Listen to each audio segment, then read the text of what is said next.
I'm Alma Angeles, and you're watching Eagle News International. Good evening, CJ.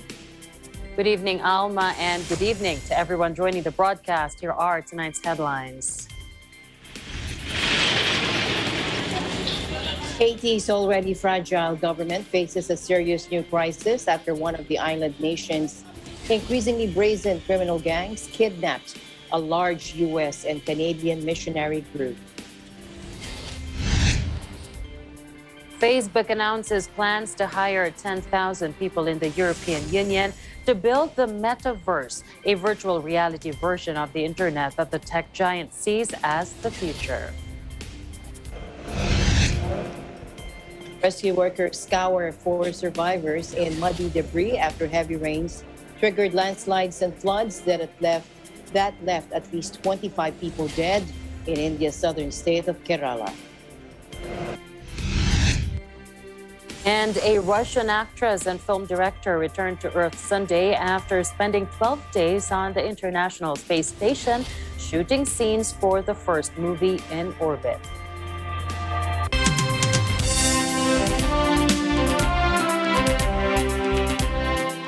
First in the news, Haiti's already fragile government faces a serious new crisis after one of the island nation's increasingly brazen criminal gangs kidnapped a large U.S. and Canadian missionary group. Take a look.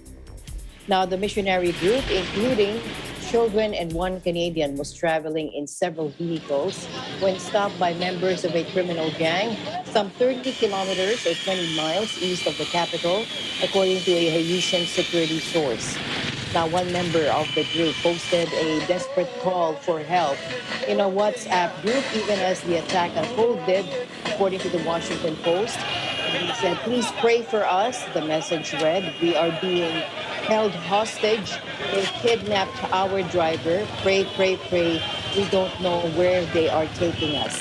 The Ohio-based Christian Aid Ministry said a group of 16 U.S. citizens and one Canadian included 5 men, 7 women, and 5 children. Abduction was the work of the so-called 400 Mawozo gang, which for months has carried out kidnappings and robberies in the area between Port-au-Prince and the Dominican Republic border, according to a Haitian source who spoke on grounds of anonymity. In April, the Mawozo group held 10 people, including 2 French Catholic clergy members, for 20 days before releasing them. The gangs often demand huge ransoms, rights groups say. The vast majority of women kidnapped by criminal gangs are sexually assaulted. The U.S. State Department offered no details on the situation yet. The State Department had issued a level 4 do not travel advisory for Haiti in August due to kidnapping, crime, civil unrest, and COVID-19.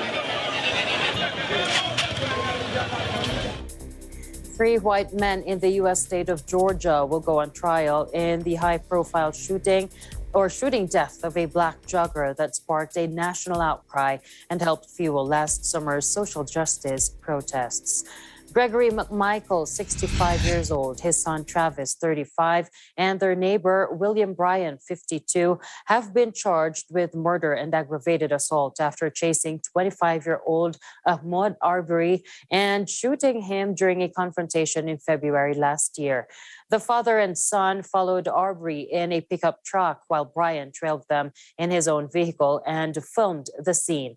After an altercation, Travis McMichael opened fire and killed Arbery. Now, the 3 men contend that they mistook the jogger for a burglar active in the area and invoked a Georgia law allowing ordinary citizens to make arrests. Local prosecutors, for whom Gregory McMichael, a retired police officer, had worked for a long time, did not make any arrests in the case for nearly 3 months. It was only after the video of the shooting was leaked online and shared widely on social media that the case was transferred to state police and the 3 suspects were arrested and charged. Jury selection is expected to last several days, given the intense media scrutiny of the case. The defendants are then expected to plead self-defense, arguing that Arbery was resisting lawful arrest. Facebook on Monday announced plans to hire 10,000 people in the European Union to build the metaverse, a virtual reality version of the internet that the tech giant sees as future. Facebook CEO Mark Zuckerberg has been a leading voice in Silicon Valley hype around the idea of the metaverse, which would blur the lines between the physical world and the digital one. The technology might, for example, allow someone to don virtual reality glasses that make it feel as if they're face to face with a friend when in fact they are thousands of miles apart and connected via the internet.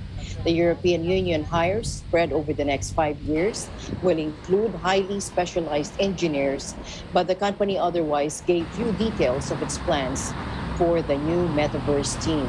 The announcement comes as Facebook grapples with the fallout of a damaging scandal, major outages of its services, and rising calls for regulation to curb its vast influence. One person was killed and another 7 injured at a U.S. university shooting early Sunday, according to police, just days after another firearm incident at the same school left 1 dead. Louisiana State Police said a student was among those wounded in the attack at around 1:30 a.m. local time at Grambling State University, with one person in critical condition at the hospital. Now, the school tweeted the student was treated for non-life-threatening injuries and the person killed was not enrolled at the university. It is the second shooting in less than a week, although the incidents are not believed to be connected at the historically Black college in the southern U.S. state. Homecoming activities, an annual football game accompanied by parties, were canceled, as were Monday and Tuesday classes. There was an overnight curfew imposed until further notice. Bram Fam, now is the time to be unapologetically unified as we rally to comfort one another after this morning's incident, the school tweeted earlier Sunday. Now, a later tweet implored students to avoid spreading misinformation about the investigation. LSP is requesting assistance in locating a suspect or suspects in the shooting, according to Louisiana State Police in a statement posted on Facebook. Any information, it said, even the smallest detail could be of value in this investigation.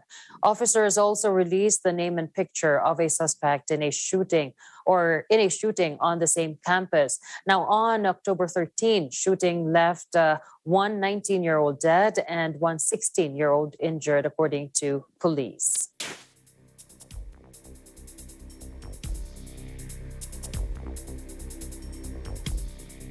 Meanwhile, former U.S. President Bill Clinton was released from a California hospital Sunday after spending 5 nights in treatment for an infection. A statement by Dr. Alpesh Amin, released via a Clinton spokesman, said his fever and white blood cell count are normalized and he will return home to New York to finish his course of antibiotics. Clinton, arm in arm with his wife and former presidential candidate Hillary Clinton, gave a thumbs up after he walked slowly out of the hospital and then shook hands with staff in front of television cameras. The U.S. leader from 1993 to 2001 was admitted Tuesday evening to the hospital south of Los Angeles with a non-COVID related blood infection. The New York Times, quoting an aide, reported Clinton developed a UTI or urinary tract infection that turned into sepsis. Sepsis is an extremely bodily reaction to infection that affects 1.7 million people in America annually, according to the Centers for Disease Control and Prevention. It kills 270,000 of those infected every year. The infection was the latest health scare for the America's 42nd president. In 2004, at age 58, he underwent a quadruple bypass operation after doctors found signs of extensive heart disease. 6 years later, he had stents implanted in his coronary artery. This prompted him to adopt a vegetarian diet and to speak out publicly about how his change in food consumption helped him get healthier.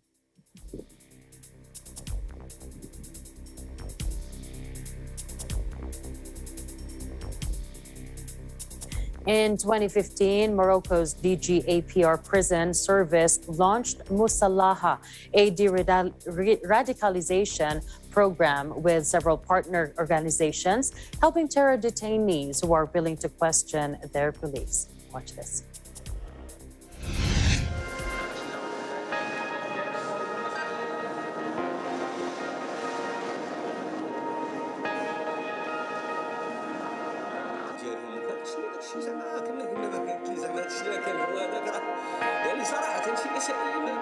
جات المصالحه ثاني خدينا منها، تلاقينا مع اساتذه، تلاقينا مع يعني كون الانسان واحد الكم هائل باش كيف كنقولوا باش غادي يتحصن حتى من اي الحمد لله تجيك شي حاجه. هذا الشيء راه حنا عارفينه قديم، هذا الشيء كذا حتى كتولي كترد وكتولي تدير.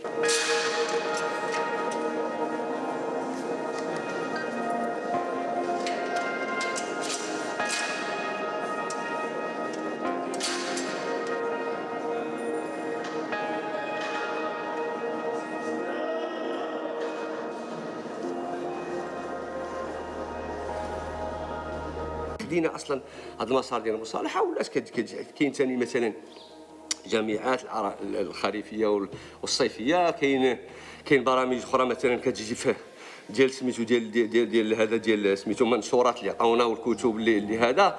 كاين برامج في السادسه ثاني ممتازه ولات كدار اصلا من بينها يعني هذه البرامج الحديثيه والكراسي العلميه، يعني مسائل اصلا اللي كنا حنا في الاول كنا سادين عليها.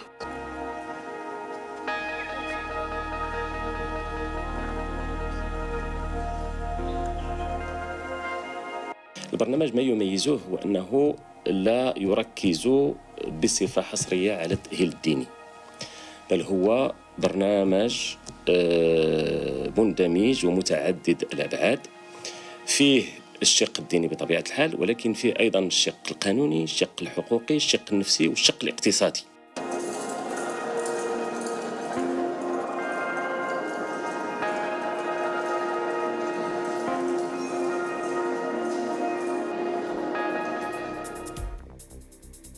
In other news, Myanmar's junta chief on Monday announced the release of more than 5,000 people jailed for protesting against a February coup, days after a regional bloc delivered a major snub to the military regime. Take a look.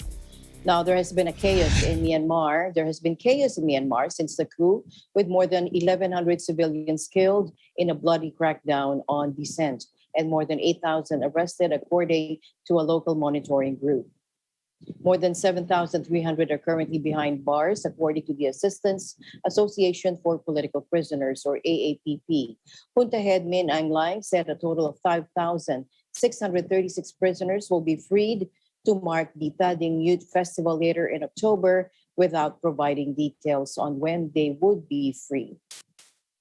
The announcement comes on the heels of the Association of Southeast Asian Nations, or ASEAN, decision to exclude Min Aung Hlaing from an upcoming summit of the 10-country bloc over his administration's commitment to diffusing the bloody crisis. EU foreign ministers discussed cracking down on Belarus's state airline in a bid to curb the flow of migrants that the bloc says Minsk is sending over its borders. German Foreign Minister Heiko Maas called Belarusian President Alexander Lukashenko the boss of a state-organized human smuggling ring as he pushed for fresh sanctions at a meeting in Luxembourg. The EU accuses the Belarusian authorities of funneling migrants from the Middle East and Africa towards the bloc in retaliation for sanctions imposed on Minsk over its crackdown on the opposition. The EU's Baltic members are pushing to stop the leasing of planes to Belarusian state carrier Belavia as part of a new package of sanctions being drawn up in Brussels. But Ireland, a key hub for aircraft leasing companies in the bloc, warned that it may prove difficult to sever contracts already in place. In other news, rescue workers scour for survivors in muddy debris after heavy rains triggered landslides and floods that had left at least 25 people dead in India's southern state of Kerala. Residents were cut off in parts of the coastal state of Kerala as the rains, which started to intensify from late Friday, swelled rivers and flooded roads. Some 11 bodies have been found so far in Idukki district and another 14 in Kottayam district after the areas were hit by landslides and flash floods. The Army and Navy and Air Force are assisting with flood relief and rescue operations. Officials could not say how many people were missing. Prime Minister Narendra Modi tweeted his condolences and said authorities were working to help those who were affected or hit by the deluge. The India Meteorological Department said the heavy rains caused by a low-pressure area over the southern Arabian Sea and Kerala were expected to ease Monday. In northern India, the Weather Bureau said some states, including the Himalayan regions of Uttarakhand and Himachal Pradesh, are forecast to experience heavy to very heavy rainfall in the next 2 to 3 days. The northern weather system would be caused by a lower pressure area over Afghanistan and its surrounding, interacting with strong winds from the Bay of Bengal.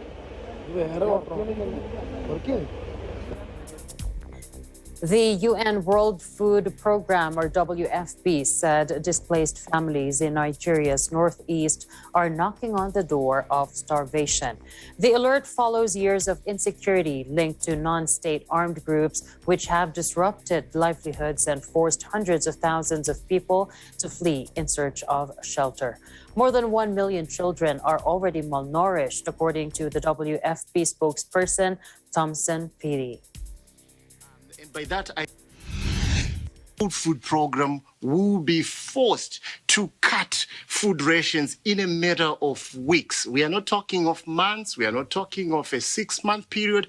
We are talking literally of weeks unless we receive urgent funding. We are facing very severe levels of hunger that we have witnessed since, this is probably the highest that we're witnessing since the crisis exploded in 2016.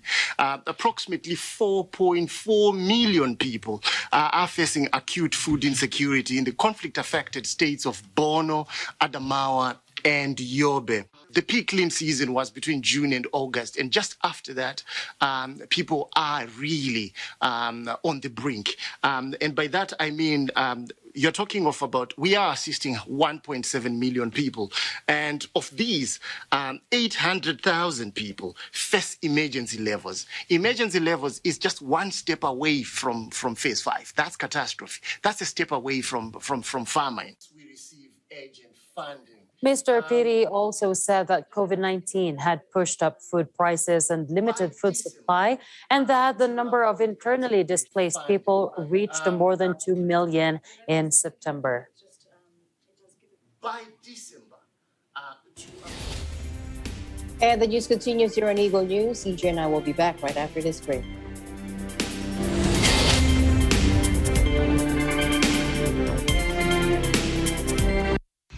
This portion is brought to you by North Luzon Express Terminal. Araw-araw sa panahon ngayon, may daming tanong kailangan ng tugon. Nandito si Ali at si Tati na rin, ang smart at pretty nanay, ang siglaban na kwentuhan. Ang sigaw ng Pinoy Nation, information, education. Atin sa loobin, ipakita natin ang magsagot sa problema natin. Ano sa palagay nyo? Ano sa palagay nyo? Ano sa palagay nyo?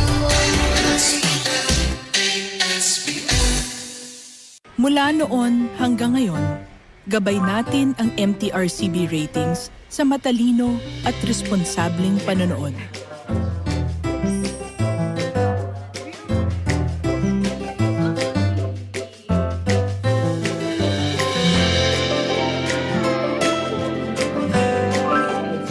Sa tamang pagsunod sa MTRCB ratings, ginagawa nating ligtas at makabuluhan ang panonood ng bawat miyembro ng pamilyang Pilipino. Lumipas man ang panahon hanggang may pamilyang Pilipino, Andyan ang MTRCB.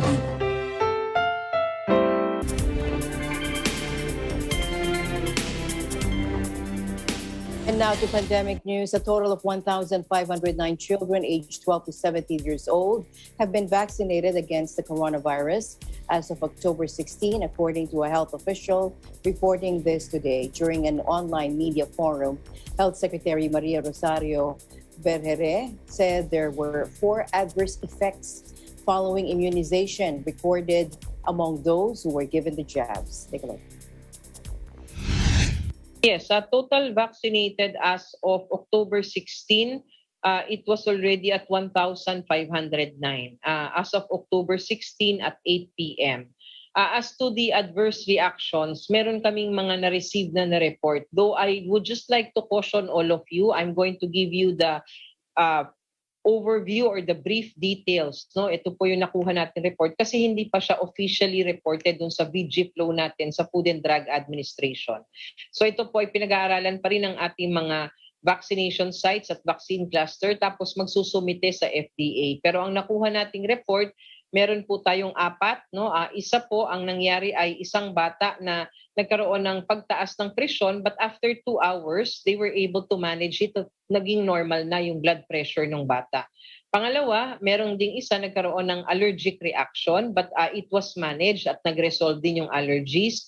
Tapos may 2 stress related, no? Dun sa immunization, no? May mga anxiety tayo sa pagbabakuna. So yung 2 reaction na nakita nila was determined to be stress-related because of the vaccination. So ito po yung nakuha natin. But again, let me caution all of you, it's not official yet. We still need to input that into the VG flow of the Food and Drug Administration.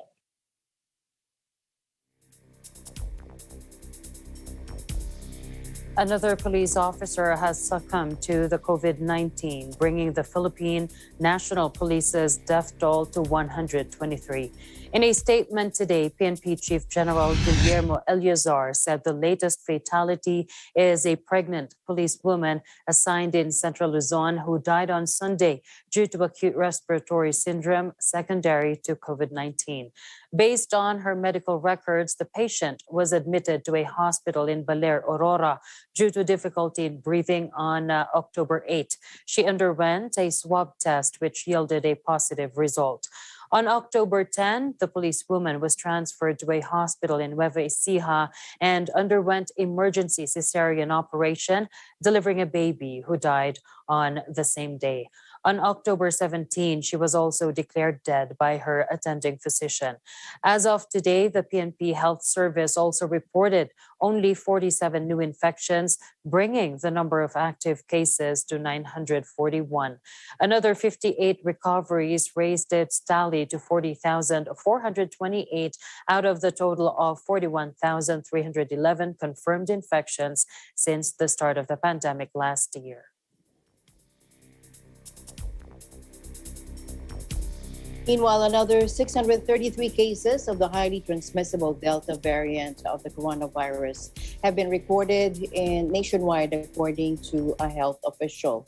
In an online media forum, Health Undersecretary Maria Rosario Berhere said a total of 748 samples were collected on October 16. Again, let's listen in. Latest run is comprised of 748 samples. That was October 16. 0.40% or 3 were positive for the Alpha variant, 0.80% or 6 were positive for the Beta variant, and 84.63% or 633 were positive for the Delta variant. Incoming travelers comprised 962 or 5.61%. Of the 15,168 samples sequenced assigned with a lineage as of October 16, 29.2% of samples were positive for the Delta variant, 21.8% of samples were positive for the Beta variant, 19.4% were positive for the Alpha variant, and 0.02% or 3 samples were positive for the Gamma variant. Now, Dr. Behere noted that all regions and all cities and municipalities in the National Capital Region either have alpha or beta variants detected. The Delta variant, initially detected from returning overseas Filipinos, is now detected in all 17 regions and all NCR cities and lone municipality. The Department of Labor and Employment reiterated that companies cannot withhold their employees' salary for the reason of non-vaccination against COVID-19. In a virtual forum, Labor Secretary Silvestre Bello III said this policy is a violation of the Labor Code. Wala pa naman ako natatanggap. Nareklamo na ang mga employers nag-adapt ng policy na no vaccine, no pay.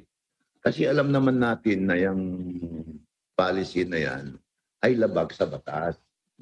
Under the law, hindi mo pwedeng i-hold ang sweldo ng employee mo unless there is a legal basis or legal cause. Yung hindi mo pagbabaksin o pagbabakuna, hindi yan legal basis to withhold the salary of the employee. So, hindi pwede yung policy na yan. Yung no vaccine, no pay, yung no vaccine, no entry. Wala yan, hindi pwede yan. Totoo na meron ng ganong employer na hindi niya sinasahuran yung kanyang employee dahil hindi nagpabakuna, agad-agad we will issue a compliance order, and that is to pay the salary of the employee because there is no basis to withhold the salary of the employee.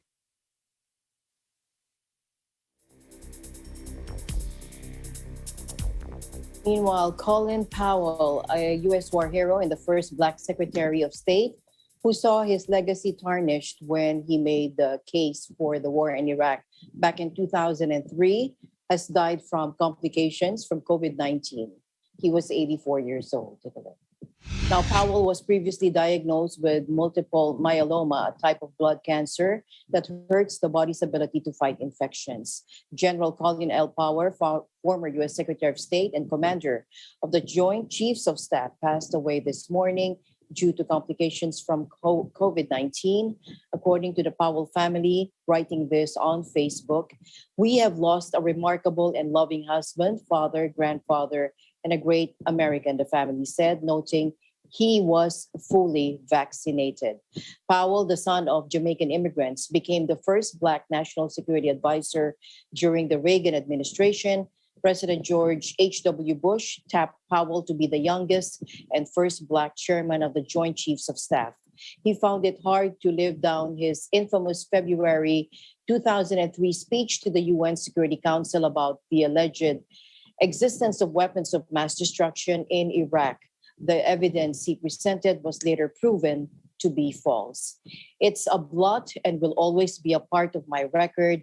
It was painful," Powell said in a 2005 interview with ABC News. Tributes nevertheless poured in from Congress, where Democratic Senator Mark Warner praised Powell as a patriotic and a public servant, while House Republican Peter Meijer described him as a parity in the modern age, a true soldier statesman. The family statement said Powell had been fully vaccinated. Demonstrations protesting against Italy's new Green Pass, a document offering proof of vaccination, recent recovery from COVID-19, or a negative test, which workers must provide to their employers or face being declared absent without pay, block the access to the port of Trieste.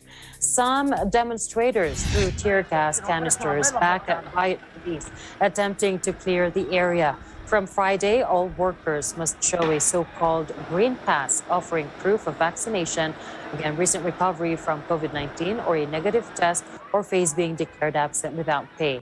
More than 85% of Italians over the age of 12 have received at least one jab, thus qualifying for the pass, but up to 3 or 3 million workers are estimated to be unvaccinated. Some are against vaccines, some are afraid, while others, undocumented workers and foreigners notably have reported difficulties accessing the nationwide vaccine program.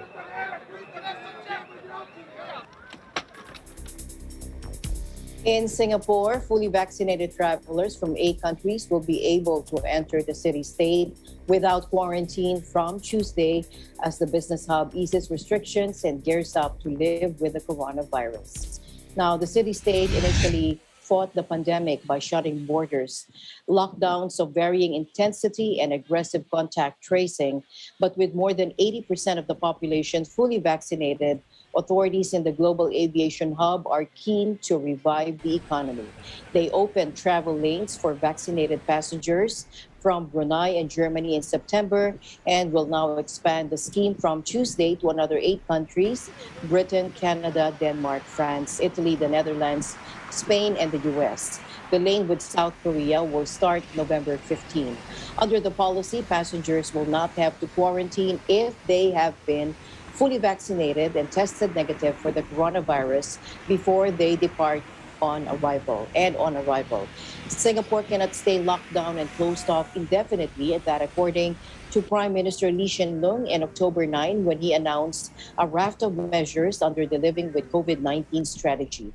The city-state is home to the regional offices of thousands of multinational corporations, which rely on Singapore's status as a business and aviation hub for their operations. The European Union has exported over 1 billion doses of COVID-19 vaccines in the past 10 months, according to the bloc's chief, Ursula von der Leyen, on Monday.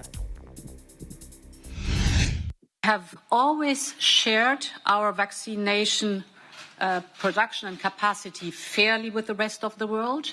We've said that at least every second dose is produced in the European Union will go abroad, and we have reached that with this important milestone of exporting 1 billion doses of vaccines to the world, while also delivering in parallel to the European citizens. Therefore, together with President Biden, we aim for a global vaccination rate of 70% by next year. Her declaration comes in the context of a sharp divide between wealthier regions and poorer ones in terms of COVID vaccination rates. The European Union, the United States, the United Arab Emirates, Qatar, Singapore, and Japan, all among those to have more than half of their populations fully vaccinated. Meanwhile, many countries in Africa and other places such as Afghanistan, Egypt, Myanmar, and Syria have less than 10% of their people inoculated. Meanwhile, Copenhagen, which had banned rented electric scooters, has lifted the restrictions in the controversial vehicles, but with new rules limiting parking and use, according to city officials. The vehicles have been banned in the Danish capital since October last year. The first scooters are expected to hit the streets today. What's new is that they cannot be rented in the city center and must be parked in dedicated areas at the end of the journey, according to the city's technical and environmental services in a statement on Monday. Renters can bring their scooters into the city center and adjacent areas, but will be charged for the entire time that the scooters are in the area. Those who leave the scooters outside the 240 designated parking zones will be fined 338 Danish kroner, or $53 or 45 euros. The use of electric scooters has been hotly debated in many large cities, with critics saying they're cluttering streets and can be dangerous at high speeds. Eagle News will be back with more stories. Please don't go away.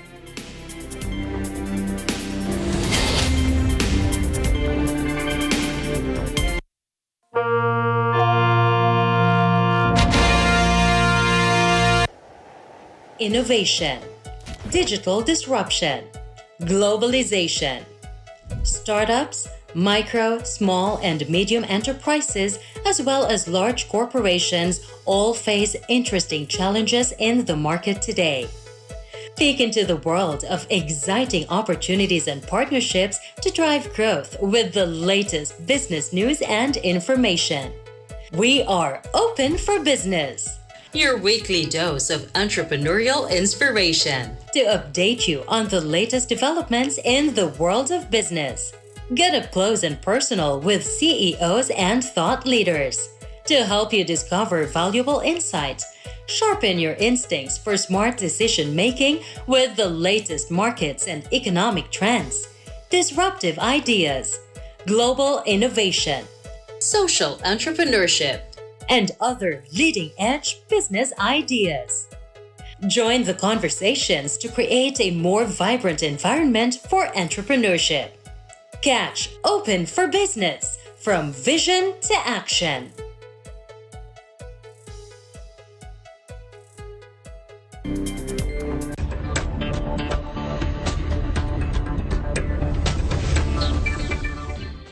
Welcome back to the news. China's economic growth tumbled more than expected in the third quarter, according to official data today, as the property sector struggled with tighter policy measures and an energy crisis loomed. 初步核算，前三季度国内生产总值82万3131亿元，按可比价格计算，同比增长9.8%。两年平均增长5.2%，比上半年两年平均增速回落0.1个百分点。总的来看，前三季度国民经济总体保持恢复态势，结构调整稳步推进，推动高质量发展取得新进展。但也要看到，当前国际环境不确定因素增多，国内经济恢复仍不稳固、不均衡。The struggles of property giant China Evergrande, which is drowning in more than $300 billion of debt, has battered sentiment among prospective buyers. A government regulatory clampdown on the real estate sector, particularly the tightening of lending rules, has dealt a severe blow to a crucial driver of economic growth, with a knock-on effect for other parts industries, including construction. Investors are now keeping an worried eye on developments in the Evergrande saga, on concerns it could have an impact on the wider economy. However, China's central bank at the weekend reassured that any fallout would be controllable, while Governor Yi Gang told a seminar Sunday that authorities were keeping an eye on problems like default risks due to mismanagement and breakneck expansion at some firms. Presidential Advisor for Entrepreneurship Joey Concepcion is pushing for alert level 2 or 3 as a downward trend in COVID cases is seen as sufficient ground to downgrade the alert level. In an interview with Ano sa Palagay Nyo or ASPN Today, the newest teleradio program on Net 25, he pushed for additional reopening to other industries. Take a look. Will not be able to have mobility to move around. No? So we cannot afford. Makikita natin yung mga kaso natin is really going down, and Octa, if you remember in August, the first week, the private sector called for an early lockdown, which is never really done. And sumama dito yung mga NCR Metro Manila mayors. At that time, IATF was going to still retain GCQ. Pero we felt that, per the advice of Octa, that if we wanted to say the fourth quarter, it's important that we do an early lockdown, in which we did, no? And tamang-tama, yung kaso that they projected as high as 20,000 by Octa, we hit that, no? And they predicted also by October, babaksak lahat to. And tamang-tama, the first week of October, talagang bumabaksak. So our request was for alert level 2 or alert level 3 with an increase in capacity and increase the number of other businesses to join this fully vaccinated entry. So inputs like a big picture has to be presented to them. And in a way, that's the role of the private sector, which I'm leading. So we were able to get more business establishments to operate on Christmas, the fourth quarter, and at higher capacities. about a month ago, the airlines, Philippine Airlines especially, approached me and asked my help, no, how I can help them because they filed for Chapter 11 in the United States. So they have commitments with the banks, no, the creditors, that they have to hit. The current level of arriving passengers at that time, which was allowed, was about 2,000. Now, their goal is to take that up to about 5,000 because the 5,000 arrivals are not just for Philippine Airlines, they're for all the airlines that come in. That's daily. Now, Philippine Airlines is an airlines that we cannot afford to lose. Yes. The moment we lose Philippine Airlines, the entire tourism in this country will really be affected. And more so, the business community will not be able to have mobility to move around. No? So we cannot afford to lose our own airlines. So that is when I made a proposal. In fact, the first person I brought into the meeting was Dr. Edsel Salvania. At that time, he saw the presentation because our proposal was to do a PCR test 3 days prior to the departure from, let's say, America. And then when you come back here, was basically a 5-day quarantine that we were proposing. Because the 3 days plus the air travel is which 1 day plus your 3 days, 5 days here is more than adequate already to determine whether the person is infected. More so, the airlines also showed the chart on the arrivals for the last 4 months, the level of infection of people arriving. And from North America, it's very low, between 0.3 to a high of 0.6 for vaccinated. Yes. It's a little bit higher for the unvaccinated. So now, I'm very happy that IATF approved this speedily because it makes sense. Because for Powell to survive, we have to increase that to 5,000 arrivals. But how do you increase it to 5,000 arrivals when the quarantine time in these quarantine hotels are very long? So they have to cut it down. As more people come in, we cut it down. So what was approved as of today was for those vaccinated will be 5 days basically quarantined at a facility hotel and the next 5 days at home. For the unvaccinated, it's 7 days at the quarantine facility here, and then eventually 7 days at home. Now they have opened the idea, and I think it's on the table right now, that green countries will basically just have to take a 3-day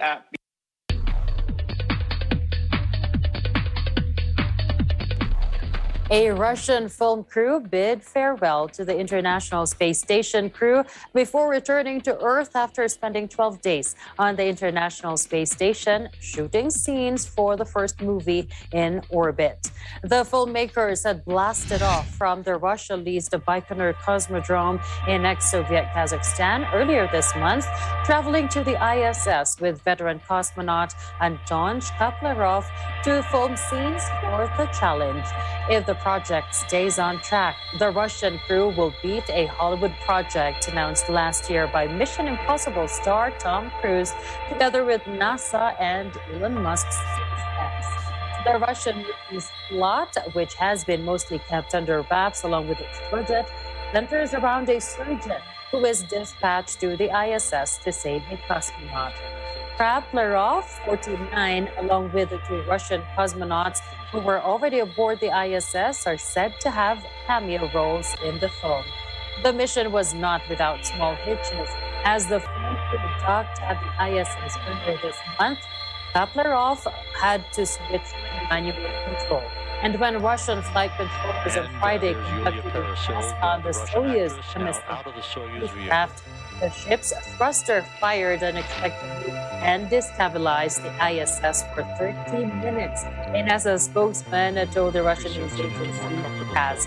Now, the team's landing, which was documented by a film crew, will also feature in the movie. Konstantin Ernst, the head of the Kremlin-friendly Channel 1 TV network and a co-producer of The Challenge. The mission will add to a long list of firsts for Russia's space industry. The Soviets launched the first satellite Sputnik and sent into orbit the first animal, a dog named Laika, and the first man, Yuri Gagarin, and the first woman, Valentina Tereshkova.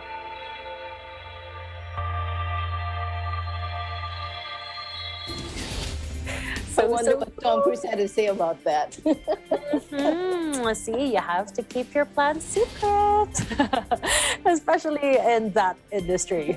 And that's it for tonight's broadcast. Thank you so much for joining us. The week is just starting. We'll see you tomorrow. I'm CJ Hero. And at the end of the day, there remains so much more to be grateful for. I'd like to greet my son, my baby Jeff. I'm very happy birthday. Happy birthday, 24 years old.